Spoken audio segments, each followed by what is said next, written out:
Assalamualaikum warahmatullahi wabarakatuh.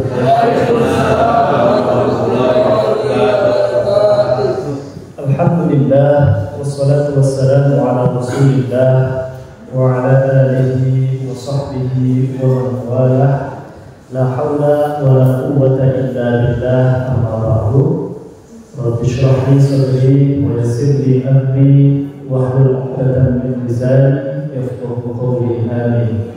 Allahumma la sahla illa ma ja'altahu sahla wa anta taj'alul hazna idza syi'ta sahla. Para hadirin wal hadirat jamaah salat subuh Masjid Al-Fatah yang dirahmati Allah Subhanahu wa taala. Alhamdulillah kita sekarang memasuki bulan Syawal ya. Setelah kita dikader di bulan Ramadan. Dikader untuk apa? Untuk menjadi orang yang takwa. Jadi takwanya itu bisa dinilai bagaimana setelah Ramadan. Kita disekolahkan di sekolah namanya Ramadan, dan dampaknya di setelah Ramadan ini apakah ibadahnya masih terus kencang atau tidak? Nah, itulah kita bisa melihat bagaimana ketakwaan orang tersebut setelah bulan Ramadan. Baik hadirin yang dirahmati Allah Subhanahu wa taala, kajian kita kali ini tentang satu tema yang sangat penting, yaitu tentang haji. Di sini yang sudah haji sudah berapa orang? Belum. Kalau umroh sudah banyak? Sudah. Akan. Kenapa Bu? Kalau umroh banyak ya, alhamdulillah. Tadi ini sudah umroh. Oh, insyaallah dimana. Ya, yang belum haji silakan daftar. Oh sudah, berarti sudah ngantri ya. Tinggal berangkatnya. Tinggal berangkatnya. Yang juga belum umroh, semoga dimudahkan rezekinya. Amin. Dimudahkan semua urusannya agar bisa melihat Ka'bah, bisa ziarah ke kubur Nabi Muhammad SAW, dan tentunya yang belum daftar haji dimudahkan rezekinya, dimudahkan urusannya untuk mendaftar dan mengantri. Karena di sini Tangsel kurang lebih 15 tahun. Ya, Antri. Lebih ya? Lebih. Ya, itulah konsekuensi kita ini negara dengan penduduk muslim terbanyak. Jadi ngantrinya ya belasan tahun.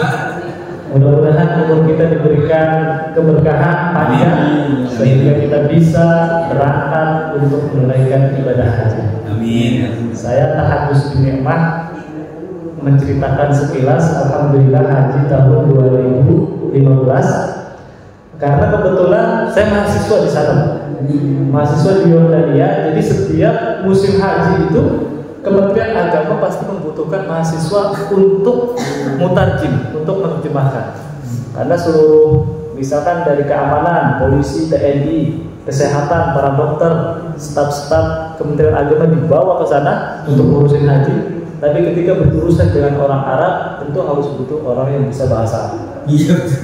Nah, kita lah dari mahasiswa di sana yang di-hire tentu dengan tes, dengan segala macam syarat. Alhamdulillah di tahun 2015 terpilih untuk menjadi PPIH, Panitia Penyelenggara Ibadah Haji 2015. Alhamdulillah.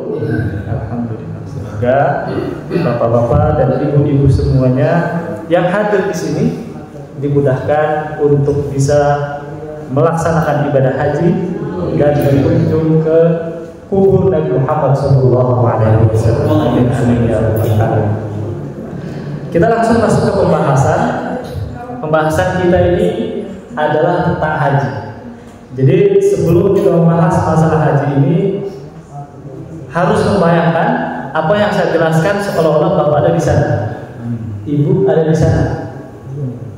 Jadi membayangkan saja, karena sekarang Mekah itu bisa dilihat dari YouTube, dari internet, bahkan ada dunia digital itu metaverse ya. kita pakai kacamata yang metaverse digital itu seolah-olah kita ada di Mekah itu. Jalan bisa ke Sa'i, bisa Safa dan Marwah, sampai ke keliling Ka'bah itu bisa dilihat. Di Senayan itu ada bayar, nanti pakai kacamata itu bayar. Bayarnya berapa? Kurang lebih 200 ribuan. Durasi 1 jam itu kita pakai kacamata itu seolah-olah kita ada di Mekah. Jalan, melihat, membayangkan. Baik, kita lanjut Kitabul Haji. Ini saya menggunakan salah satu kitab fikih juga yang lumayan fenomenal. Jadi pembahasan haji ini diringkas. Kalau kita merinci syarat-syaratnya, rukun-rukunnya tentu sangat banyak sekali. Tapi di sini saya akan menjelaskan secara ringkas saja. Kitabul Haji, yajibul hajju wal umratu fil umri marratan. Diwajibkan haji dan umrah itu sekali dalam seumur hidup. Jadi bagi yang mampu, yang punya duit, yang punya kekuatan, karena punya kekuatan, punya duit, kalau nggak ada niat tidak akan terlaksana. Duitnya banyak, kadang-kadang secara fisik tidak mampu. Gimana caranya? Nah, itu kita harus mampu meng-hire orang untuk membantu kita. Jadi kalau kita butuh haji, berarti kita butuh satu orang untuk menemani kita. Kalau misalkan pakai kursi roda gitu ya, harus ada orang yang kita bayar. Kalau anak kita, cucu kita, ya tidak usah dibayar. Kalau orang lain, itu harus kita siapkan untuk ongkosnya. Nah, itu sebagian dari kemampuan atau tidak mampu. Oke, jadi haji itu secara bahasa adalah al-qasd, memaksudkan. Maksudkan kemana? Kita langsung beristilah. Jadi qasdu al-ka'bati bi af'alin makhsusah. Kita memaksudkan, kita meniatkan untuk mengunjungi Ka'bah bi af'alin makhsusah dengan perbuatan-perbuatan yang khusus dan dengan bacaan-bacaan yang khusus. Jadi kalau kita datang hanya ke Ka'bah, tidak ada gerakan ataupun perbuatan ataupun ucapan-ucapan khusus, ya kita ke sana berkunjung saja, tidak mendapatkan pahala haji. Tapi kalau dengan bacaan-bacaan khusus, perbuatan-perbuatan khusus, ini nanti mendapatkan pahala haji. Nanti akan dirincikan. Nah, dan umroh, wal umratu secara bahasa ziarah. Umrah itu secara bahasa artinya ziarah. Ziarah kemana? Ziarah al-Ka'bah bi af'alin makhsusah. Kita mengunjungi Ka'bah dengan perbuatan-perbuatan yang khusus. Apa perbedaan antara haji dan umroh? Ada yang tahu? Haji dan umroh perbedaannya tipis banget, tipis sekali. Makanya bayarnya pun tipis-tipis juga. Kalau umroh itu kalau sekarang ya kurang lebih 25 ke atas gitu ya. 25 ke atas bayarnya. Kalau fasilitasnya mau yang lebih bagus, VIP, itu bisa mencapai 30. Kurang lebih 10 hari bisa dapat. Kalau haji, daftarnya saja untuk antrian itu 25. Nah, sekarang itu infonya naik lagi. Entah total 50 atau 70 itu akan naik setiap tahunnya, tergantung Kementerian Agama yang memutuskan. Oke, saya lanjutkan lagi. Perbedaan antara haji dan umroh ini hanya satu yang tidak ada di dalam haji. Jadi rukun-rukun haji itu totalnya ada 6. Pertama itu adalah ihram, kedua adalah wukuf di Arafah. Kedua adalah wukuf di Arafah, ketiga tawaf keliling Ka'bah namanya tawaf. Keempat adalah sa'i baina Safa wal Marwah, dan yang kelima itu adalah al-halaq wa taksir. Halaq itu menggundul, taksir itu mendekin.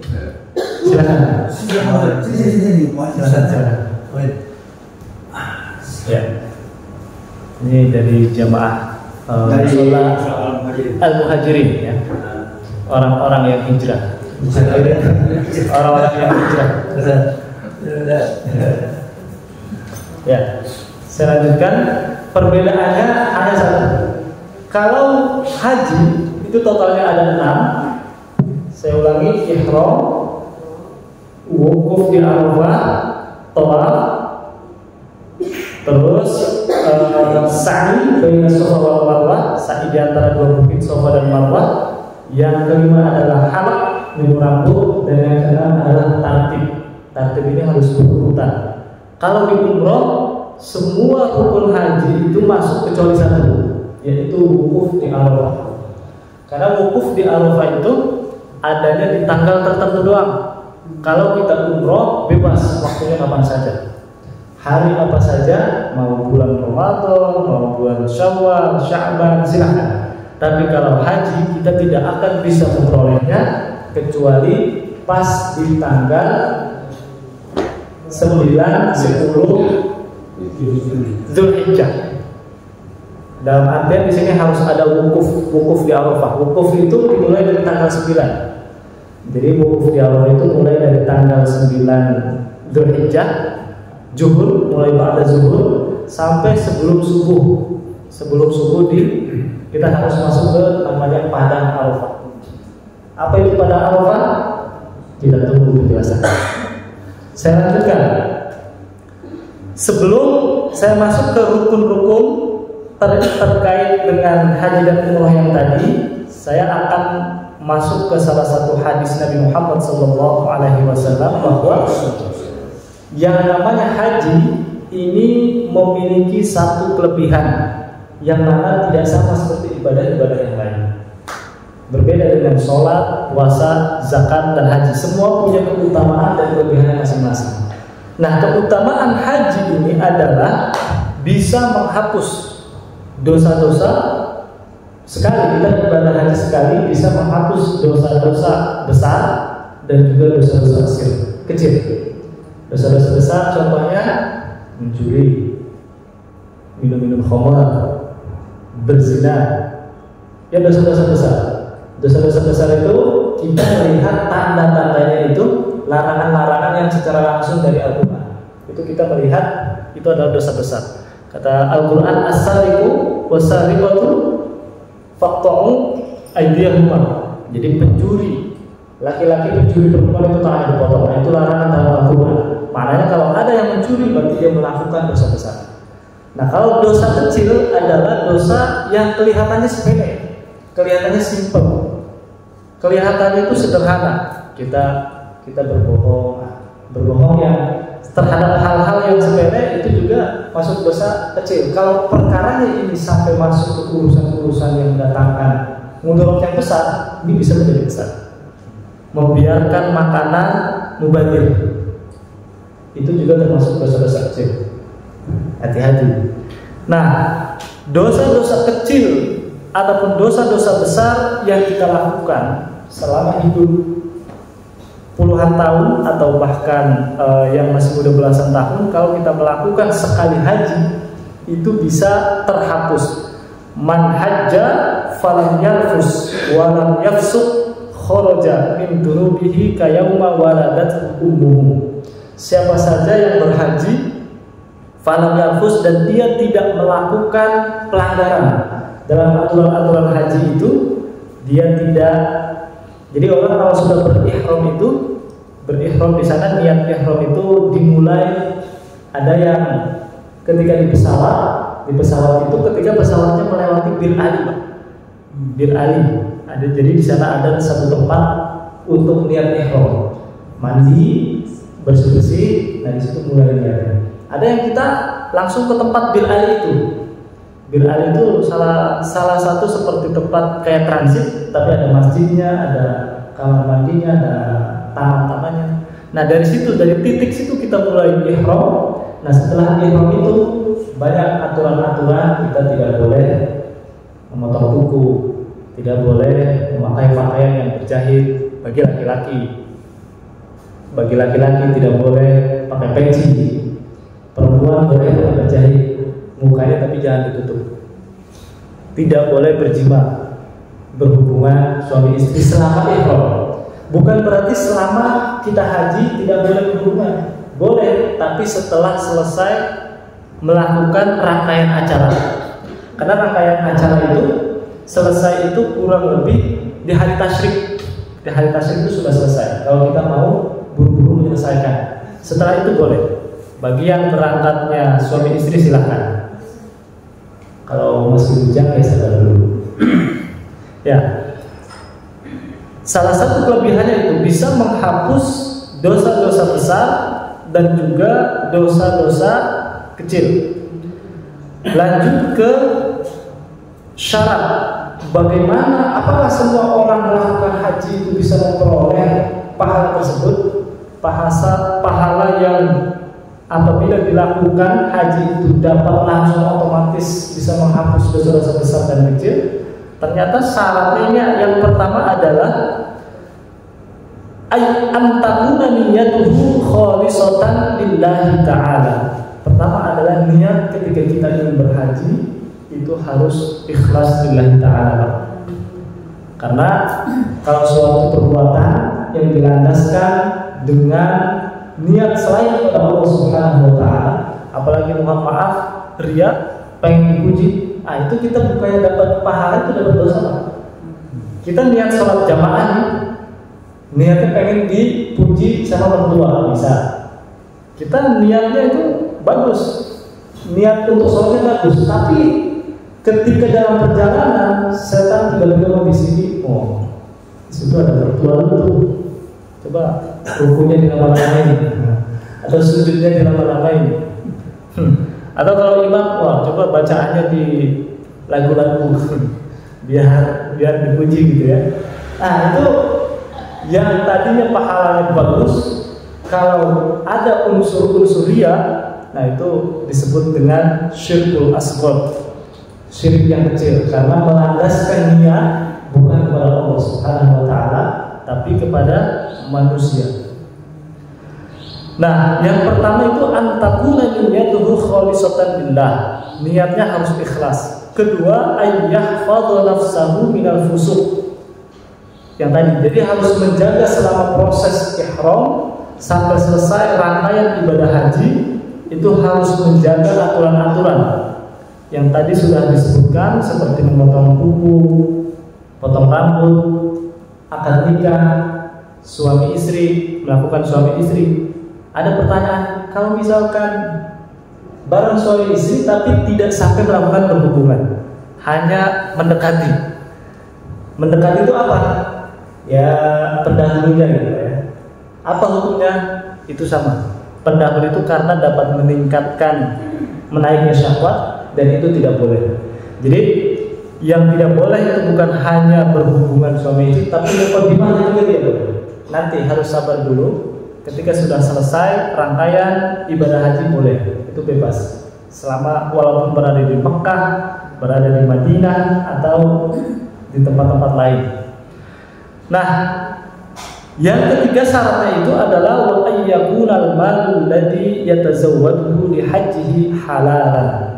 Apa yang kita bayar untuk melaksanakan ibadah haji ini, kita memperolehnya dengan cara yang halal, dengan cara yang baik. Karena apabila suatu perbuatan baik yang dilakukan dengan cara-cara yang kotor, maka itu tidak menjadi baik, tetap menjadi kotor. Kita niat haji, membayar haji, tapi dengan hasil mencuri uangnya atau hasil korupsi, itu dapat dosa dia kita sia-sia. Lebih baik orang itu tetap berusaha menabung, tetap sabar selagi belum mampu, belum ada kewajiban. Jadi dikatakan dia itu mampu untuk melakukan ibadah haji, mampu secara ekonomi, mampu secara fisik. Ini mampu secara ekonomi juga rinciannya banyak. Jangan sampai ketika mampu untuk bayar, tapi ketika pulang ini kita sengsara.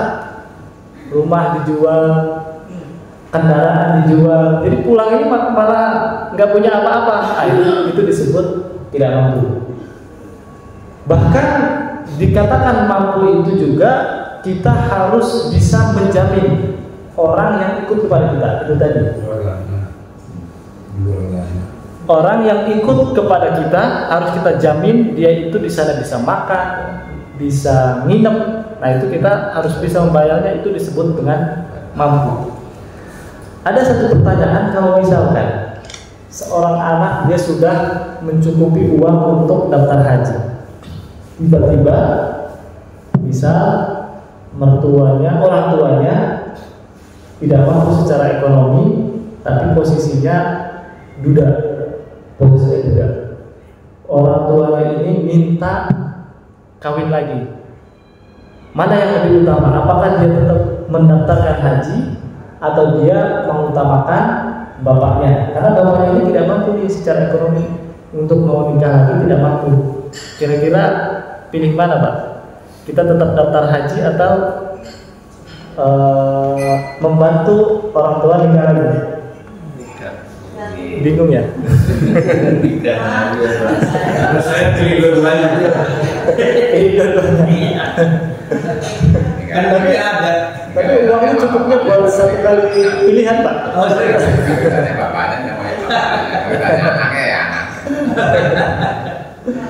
Ya, kita harus bijaksana. Jadi kita lihat si bapaknya ini kira-kira bisa nahan nggak kalau nggak kawin? Kalau nggak bisa nahan, waduh, bisa-bisa bahaya.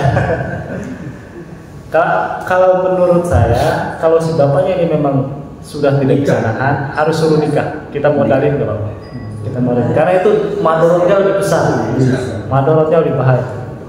Kalau dia dibiarkan, aduh, bisa kacau. Kalau dia egois, anaknya itu egois, saya pengen tetap daftar haji karena saya hasil nabung sendiri. Bapaknya terjerumus dalam kemaksiatan. Nah, untuk pilih nikah. Jadi mengutamakan bapaknya kalau bapaknya ini darurat dalam artian tidak bisa nahan. Baik. Selanjutnya kita masuk ke rukun haji. Tadi rukun haji ada berapa, Pak? Ada 6. Pertama adalah al-ihram. Ihram itu apa? Ihram itu niat. Kita masuk ke satu titik. Jadi orang-orang dari berbagai macam negara itu titiknya beda-beda. Kalau warga Mekah sendiri, kalau dia mau haji, mau umroh, dia cukup keluar dari perbatasan Mekah. Perbatasan Mekah itu dia bersih-bersih langsung, dan dia sudah mendapatkan niat ihram. Kalau orang-orang Asia dari Indonesia, dari Malaysia, Filipina, nah itu jalurnya kita harus masuk ke satu titik namanya Bir Ali. Kalau orang-orang Yaman yang jaraknya itu dari Saudi itu ke sebelah selatan kalau tidak salah, itu ada titik namanya Yalamlam. Yalamlam. Jadi titiknya beda-beda, setiap negara itu beda-beda. Kalau orang Irak ada namanya Dzul-Iraq. Namanya Dzul-Iraq. Satu titik sama seperti model yang transit untuk bersih-bersih, namanya Dzul-Iraq. Nah, orang Indonesia namanya adalah Bir Ali. Apa itu ihram? Nah, ihram itu kita memulai niat. Jadi ketika kita sudah mandi itu langsung kita niatkan. Nawaitul ihrama, saya niat ihram. Bihi nawaitul ihrama lil haji, kalau untuk haji. Nawaitul ihrama lil haji, kalau untuk umrah. Nawaitul ihrama lil umrah lillahi ta'ala. Saya niat ihram untuk haji karena Allah Subhanahu wa ta'ala. Itu sudah masuk ihram dan aturan-aturan sudah berlaku. Laki-laki jadi pakaian putih-putih, tidak boleh pakaian yang berjahit, Pak.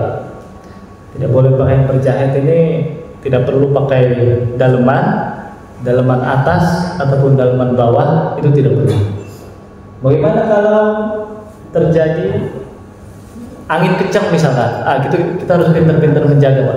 Karena di sana itu padang pasir itu anginnya kencang. Kita kalau di jalan kaki tiba-tiba angin bus, kita pintar-pintar lah persiapan, jangan sampai terbuka ya.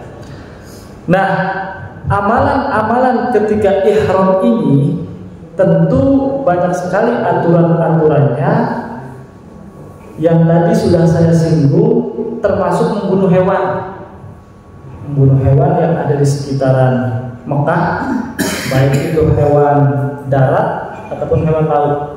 Tanaman jangan dirusak. Akad nikah, emang ada orang yang datang ke Mekah itu melangsungkan pernikahan? Oh ada Pak, ada Bu. Mereka mencari momentum. Mereka boleh melakukan akad nikah, tapi setelah selesai rangkaian acara-acara haji sudah selesai, mereka boleh melangsungkan akad pernikahan.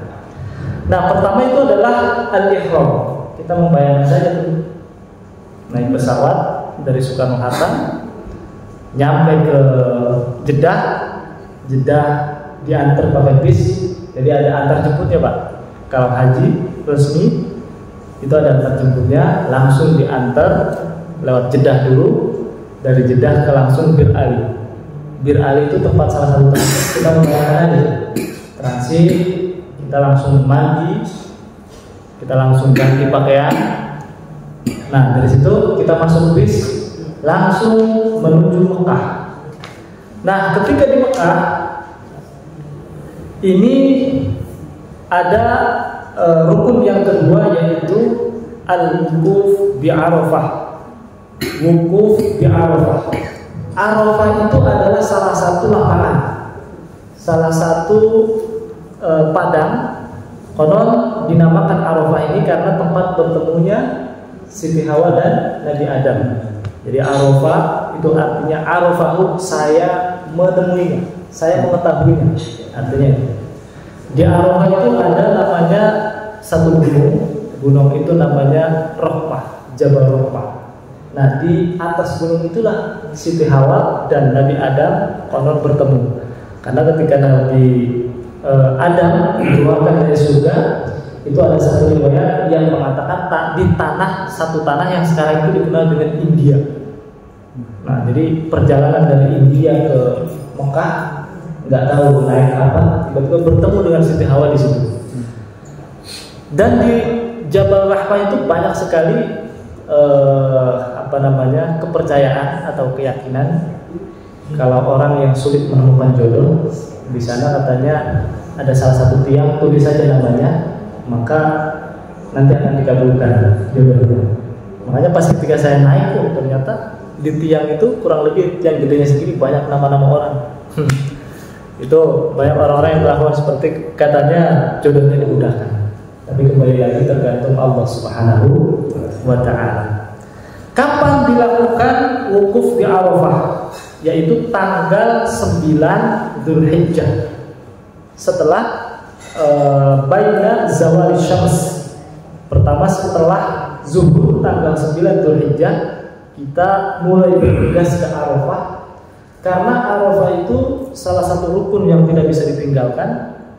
Jadi walaupun kita itu sekilas, semenit saja itu sudah bisa mendapatkan pahala. Bagaimana kalau misalkan di sana tiba-tiba sakit, masuk rumah sakit, ada banyak Pak yang meninggal di sana ya banyak. Saya menyaksikan di sana bagaimana orang yang sudah tidak bisa ngapa-ngapain, hanya bisa bernafas, mau tidak mau, ketika waktu wukuf di Arafah ini tiba, dia harus didorong pakai kursi roda kalau bisa, kalau tidak bisa pakai ranjang dorong. Pakai ranjang dorong harus benar-benar singgah walaupun sebentar di Arafah. Sebentar saja, ya 1 menit bisa. Habis itu langsung dibawa lagi ke rumah sakit. Karena itu salah satu rukun, harus wukuf. Wukuf itu sebentar, lama boleh. Nah kemudian setelah wukuf di Arafah itu ada namanya mabit di Muzdalifah. Setelah kita wukuf di Arafah, kemudian sampai pagi, karena durasinya habis zuhur sampai malam. Kalau mau lama di wukuf Arafah tidak apa-apa, malam. Nah, malamnya itu kita bergegas ke Muzdalifah. Muzdalifah ini padang juga, salah satu lapangan. Disitulah kita mengambil batu-batuan dengan total berapa? Berapa poin? Kita ngelempar itu tergantung. Kalau kita niat yang nafar awal itu kita 2 hari di Mina, berarti ngelemparnya itu semuanya 2 kali, hitungan 2 kali.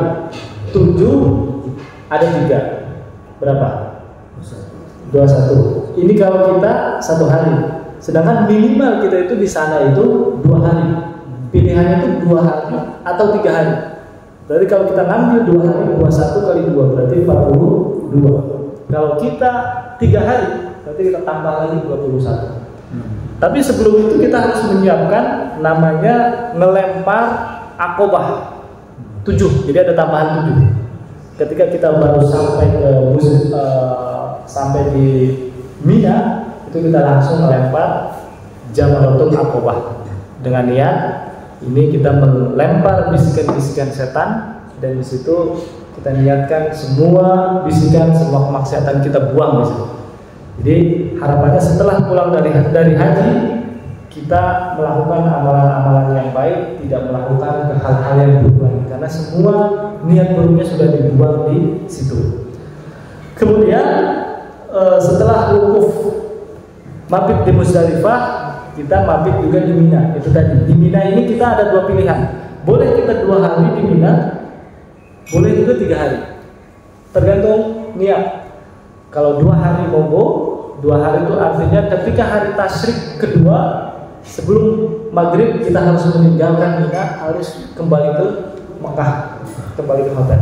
Tapi kalau misalkan maghribnya bablas, kita masih di Mina, mau nggak mau harus kita mengambil 3 hari.